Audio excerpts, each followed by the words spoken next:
I've not agreed to be Fred Vine. I could not do that. But I agreed to say something which I know about Fred Vine.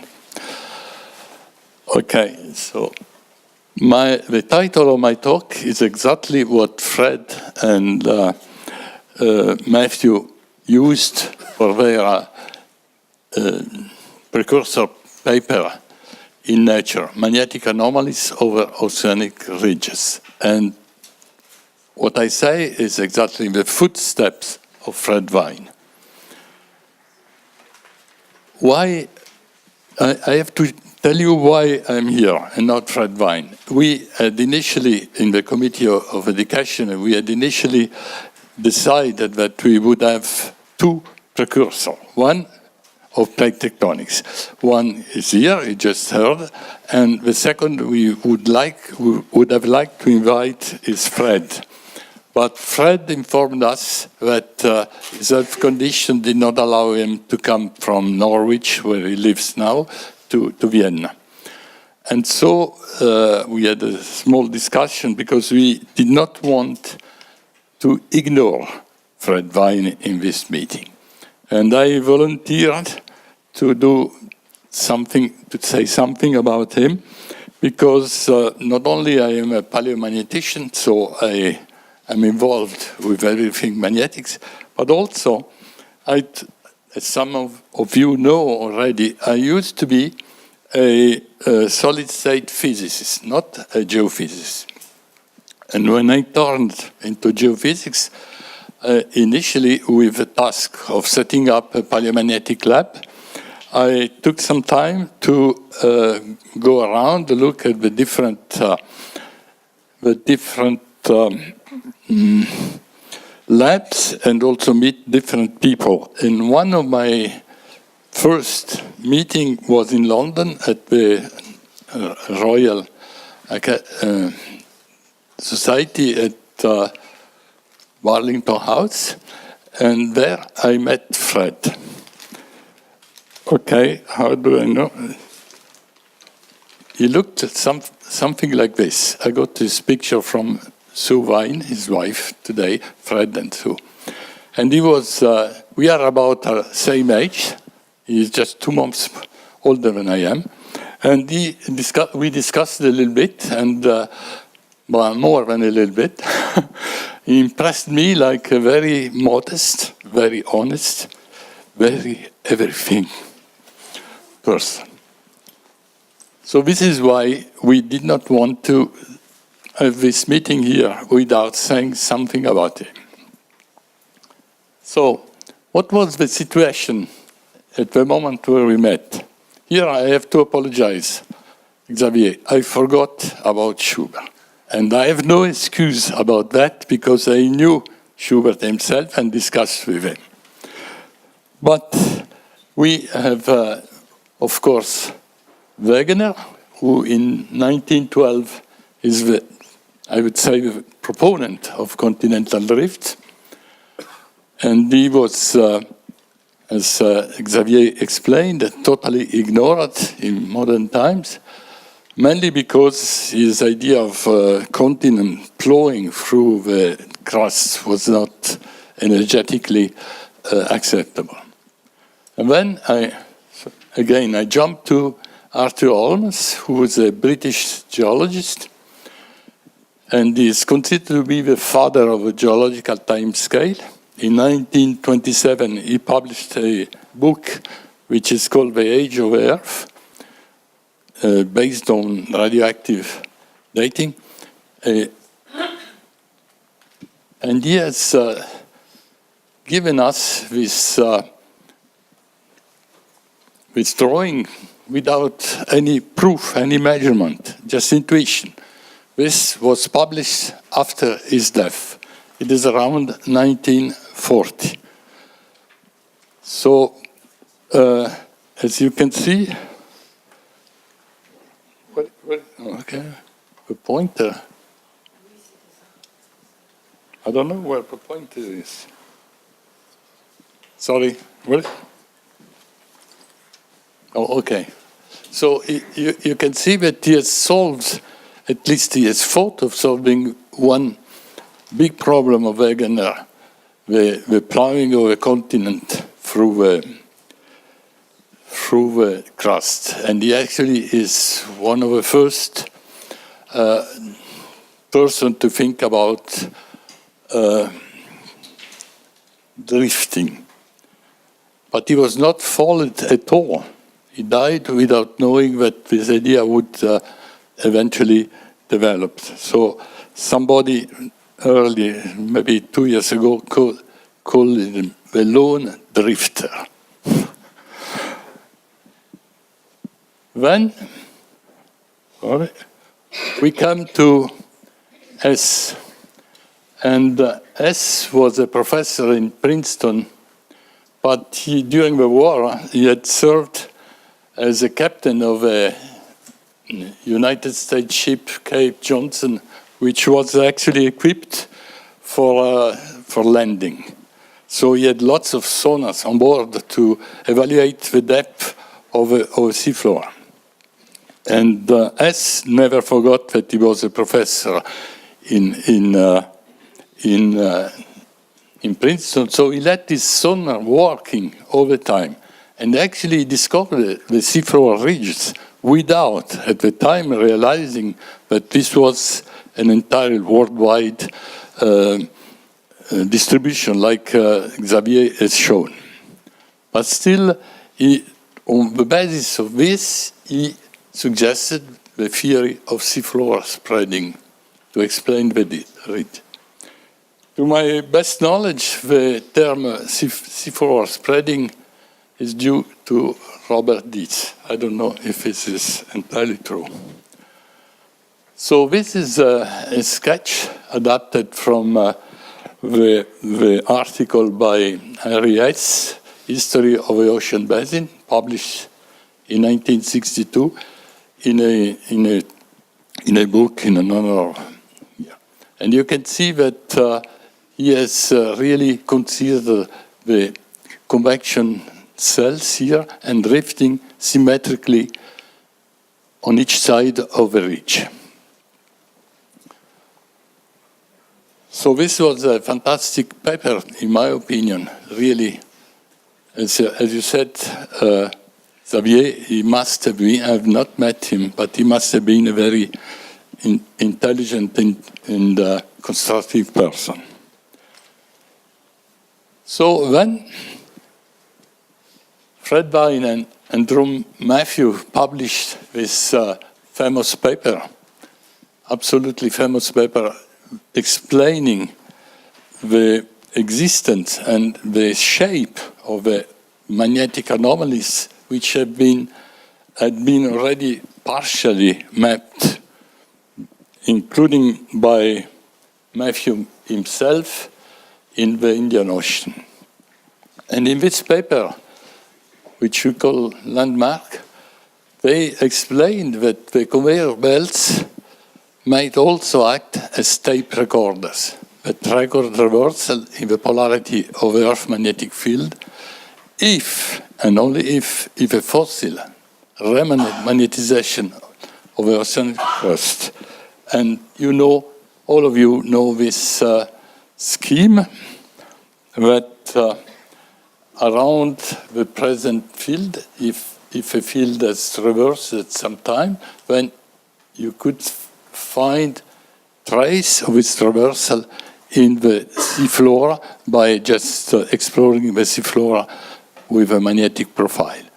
This is done by oceanographic boat trailing a magnetometer behind. So in this model, the width of a central anomaly is double the length of a time spent since the last reversal of a field, which at the time, well, now it is here a little bit before 700,000 years, and I will explain how this scale has evolved during the years. So, at the same time, actually, maybe 3 months before the paper by Vine and Matthew, Lawrence Morley, who was in Canada, chief of a geophysics division of a Geological Survey of Canada, with maybe 100 person, over 100 person staff. He submitted an original paper.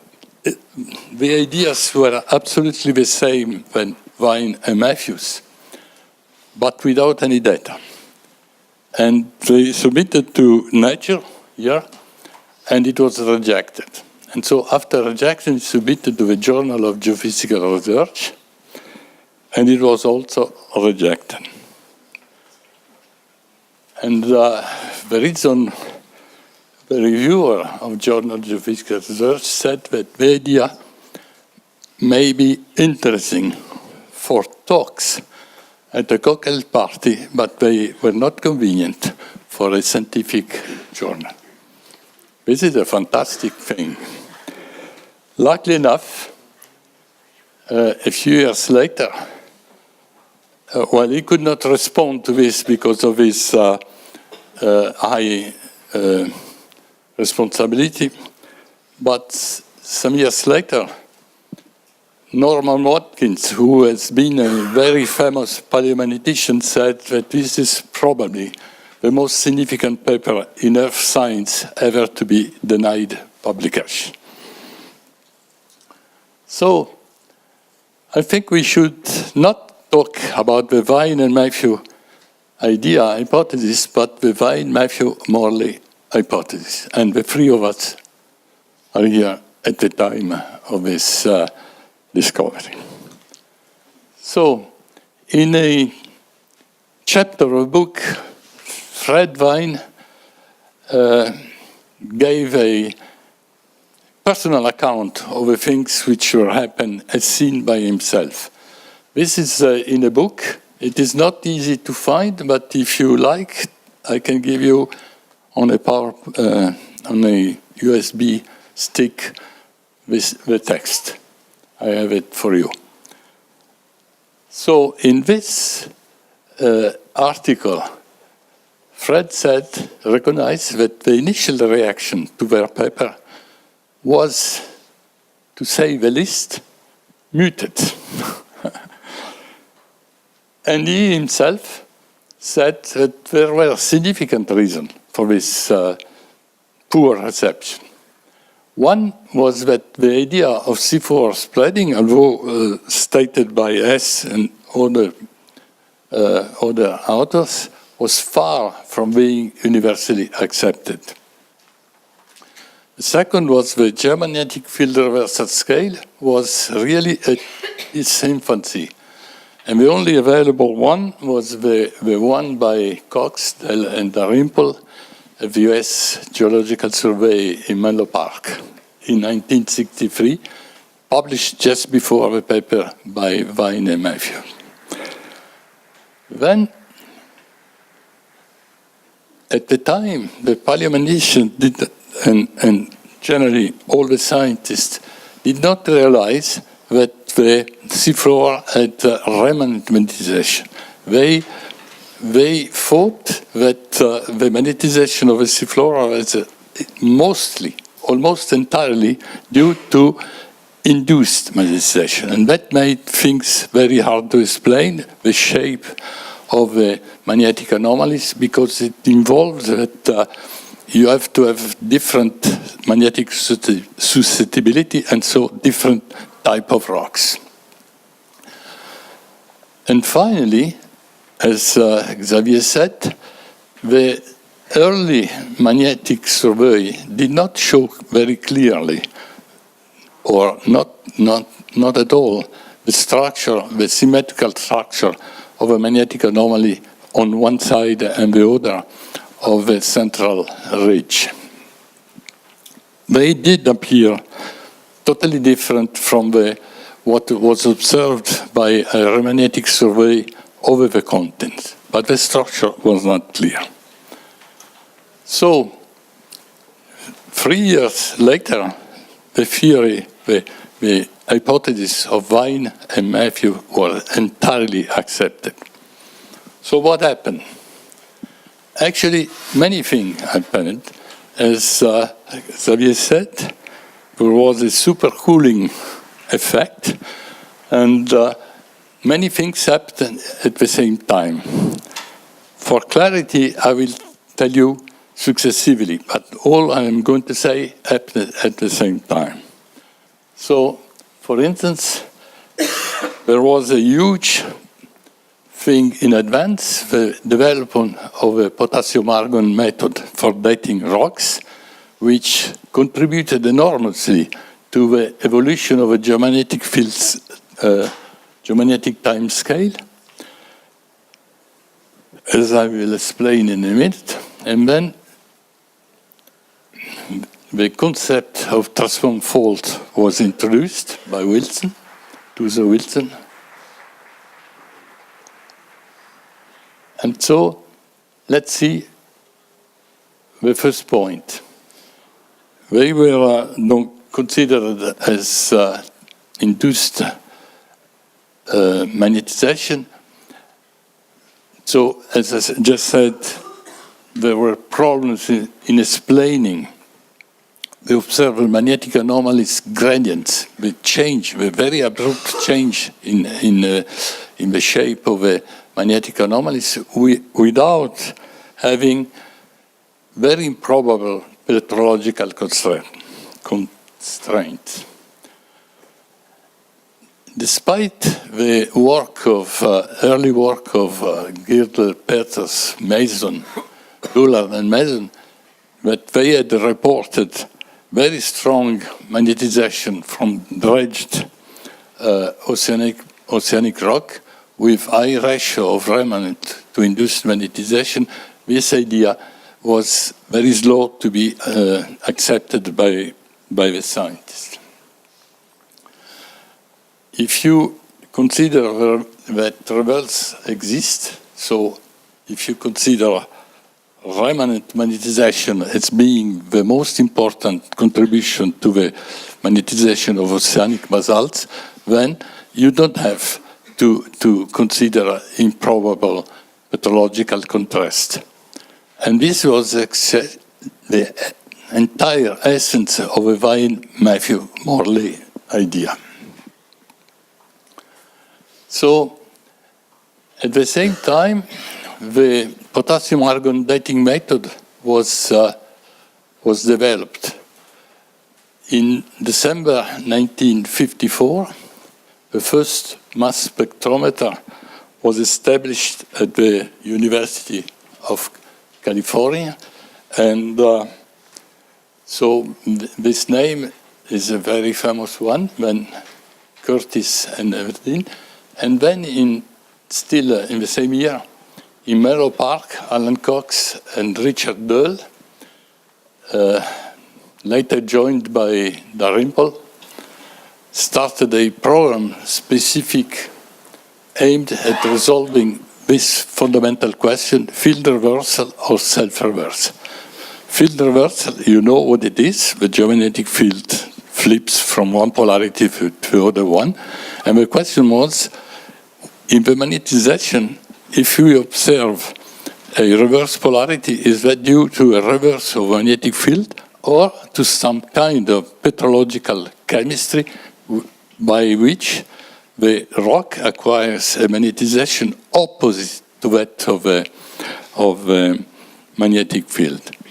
This is a major problem which was solved only later by a French physicist, Néel, in Grenoble. In 1963, the first polarity scale was published by the Menlo Park group at USGS, and just a few months later, an improved one was published by McDougall and Tarling in Australia at the University of Canberra. So there was a competition here between two groups which led the establishment of this magnetic polarity scale. So this is what it looked like at the time. This is the first scale published, and this is the answer by McDougall and Thor. Why was the dating, the potassium argon dating important?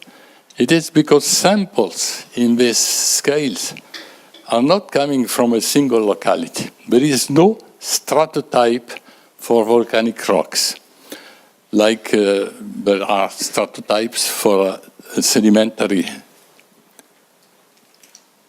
And the only way you could say that a rock from Europe, here was older, younger, or same age as the one in America, was to date accurately.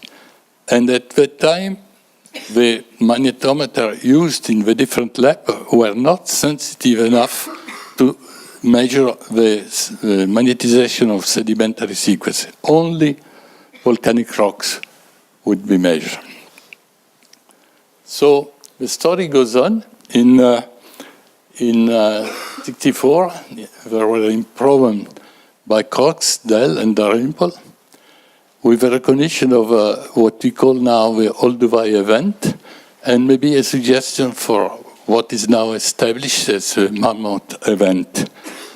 The first one around 2 million years, the second around 3 million years. And this is how the improved scale in 1964 appeared. And you can see that in addition to this proved event Olduvai, there are almost certain a Mammoth event here. And here there is a question point at 700,000 years. So in this, okay. So in 1966, what is called Scale 11, published by Dell and Dalrymple, contained for the first time this Jeremie event around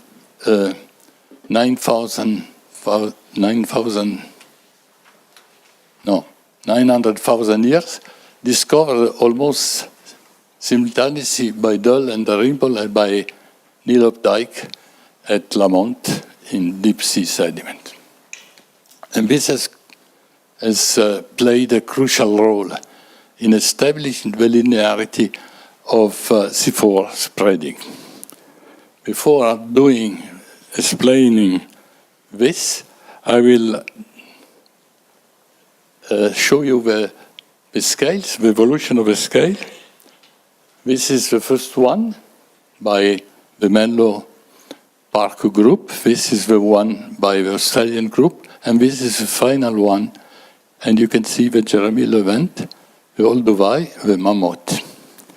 So in a minute, I will explain what the seafloor spreading rate would look like if you use this scale.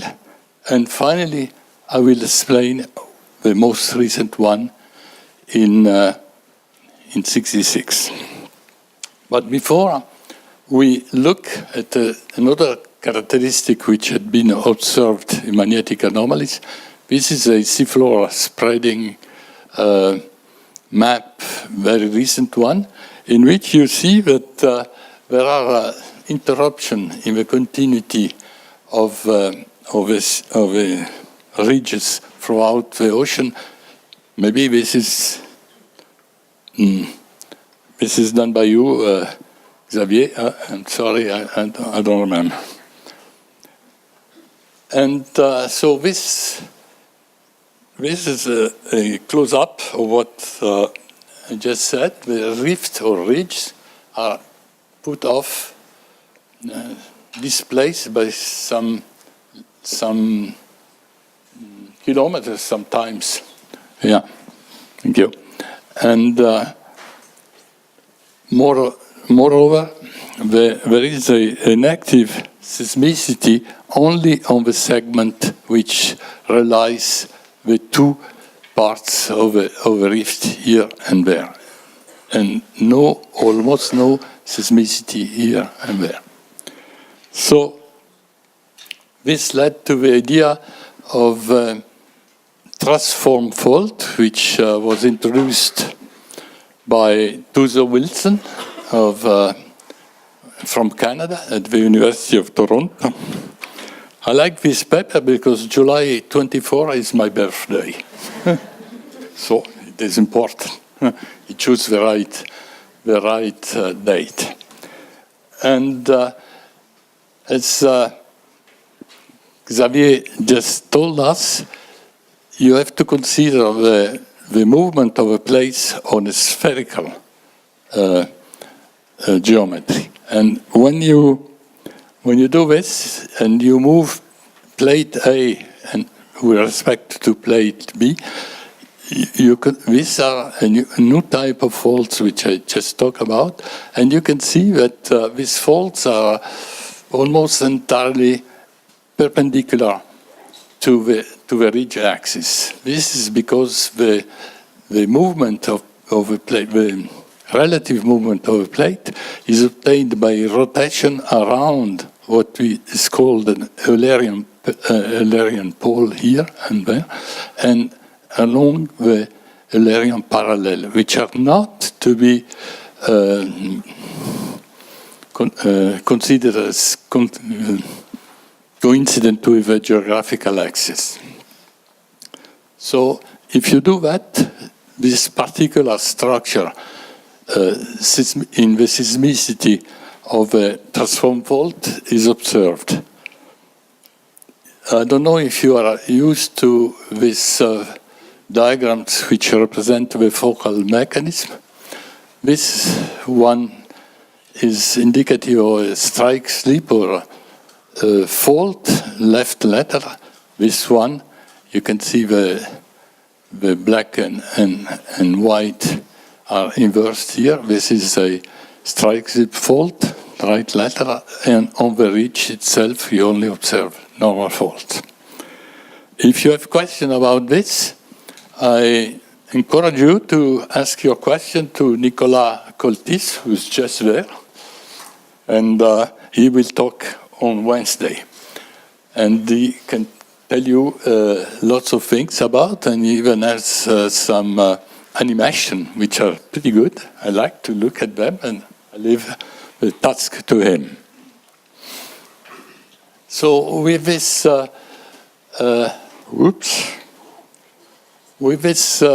new type of fault explaining the fact that the ridge was not continuous, we have everything. We have the magnetic time scale, we have the idea of spreading, and we have the reason why the rift is not entirely continuous. And this is a conversation among Vine, S, and Wilson about the Juan de Fuca ridge. And this is reported by Fred Vine in his Reversal of Fortune. So at a certain moment, Wilson said to the Wilson, look, there should be a ridge here. And S answered immediately, if you're going to put a ridge there, then there ought to be some magnetic expression in the Raff and Mason map. Raff and Mason had made a magnetic survey of a region 3 or 4 years before. So Fred Vine rushed to the library, got out the Raff and Mason map, and indeed the magnetic stripes were there, and everybody had ignored them for over 3 years. And one of the reasons was that although Mason and Raff were from Scripps, most of this magnetic survey, including the bathymetry of this region, had been done by the US Navy, and almost completely ignored afterwards, although they were open to a general public. So this is the new interpretation made by Fred here, and he could recognize the transform fault here, a huge one here, a small one there. And this is the US Naval Oceanographic Office, the reports about the geomagnetic survey done. And please note this, that it was open to the general public, and despite that, almost entirely ignored. So now we know the bathymetry from not only from those surveys by US Navy, but more complete, more recent one. Here is the region considered with, you know, subduction under the American continent. Then you have the ridges and entirely understood the structure of the bathymetry and the magnetic structure of the region. So let's go back to the use of a geomagnetic polarity time scale. As I said, this is the scale which was available when, in June, when the first paper by Fred and Matthews was published. If you use this scale here to reconstruct the rate in which the plate were drifting in the Juan de Fuca ridge, you have this curve here. You observe that using this scale, the rate is changing quite a lot. And this is not impossible, but it is counterintuitive. And this was something which Fred Vine did not believe in it, because you cannot move by sudden jumps a huge mass like the seafloor. So he was extremely happy when the new scale here was published in May 1966. He could do the same thing, but this time the first transition happened here and not there, so he could reinterpret the Juan de Fuca ridge spreading rate with new data. And he could see that assuming a spread rate of 2.5 centimeters per year, he could find that the spreading rate around the Juan de Fuca ridge was linear. So we have passed from a position where people thought that the geomagnetic field reversal were periodic, like what is observed for the sun, and the spread rate changing, to a new idea, new facts, that the spread rate is constant, and it is the magnetic field of Earth which reversed in a how do you say? Yeah, long periods, in a chaotic way. And this was true when other here the East Pacific rise by Pittman, other ridges were considered. Each time you find that the spread rate is constant, different from a ridge to another ridge, but on the same ridge, constant.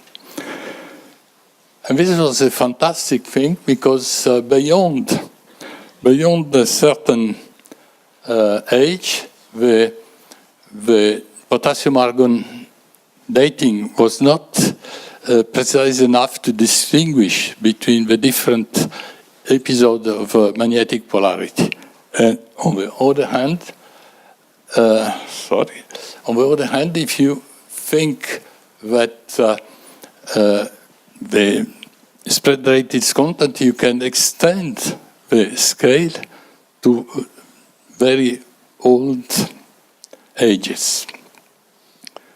So, looking at this, in a comment by Fred Vine was that if he himself had had more faith in the idea and the probability of a constant rate of spreading, they could have predicted the existence of a Jaramillo event.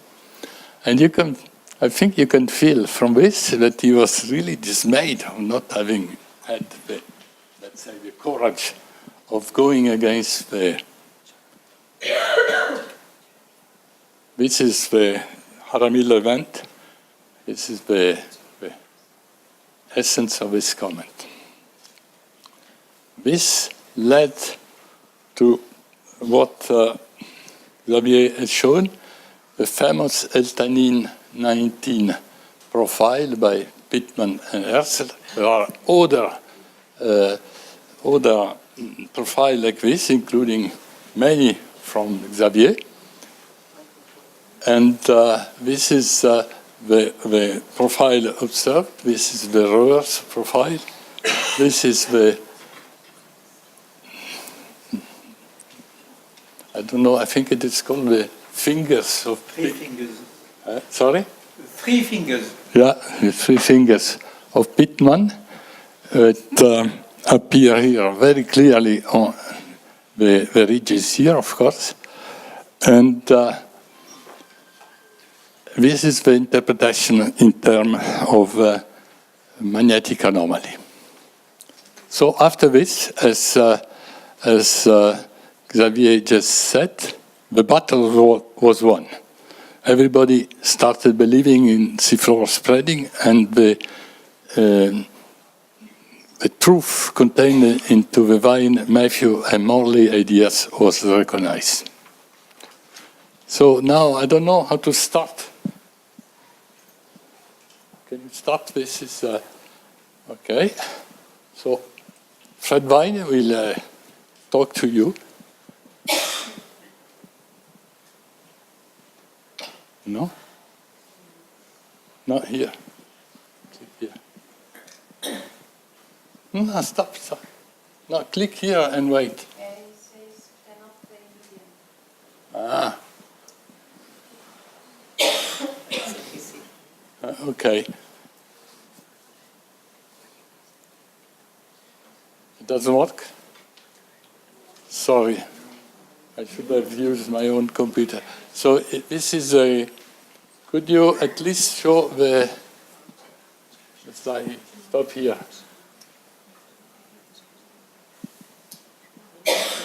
No, nothing. Okay. So in this, luckily enough, I had written what is basic conclusion here.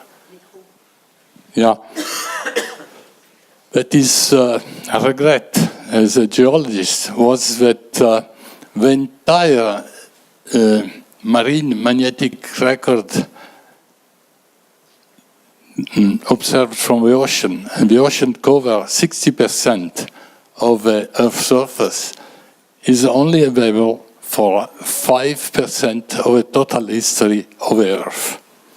So earlier phases of continental drift would have to be deduced, were not available in the ocean, and to be deduced from fragmentary geological records within the continental part of the Earth. In reversal of fortune, his final words were to say that Teddy Bullard, Maurice Hill, Drum Matthew, and others, he had to acknowledge the Blackett, Harry S. And look at this final sentence. Basically, there was very little left for me to do.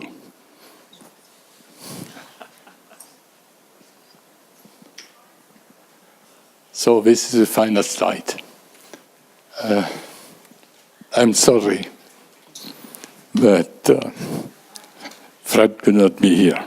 If you want to know something about the story, I suggest that in addition to Reversal of Fortune, which I can provide to you, you read this very beautiful book written by William Glenn, The Road to Jaramillo, published by Stanford University. It is still available on Amazon.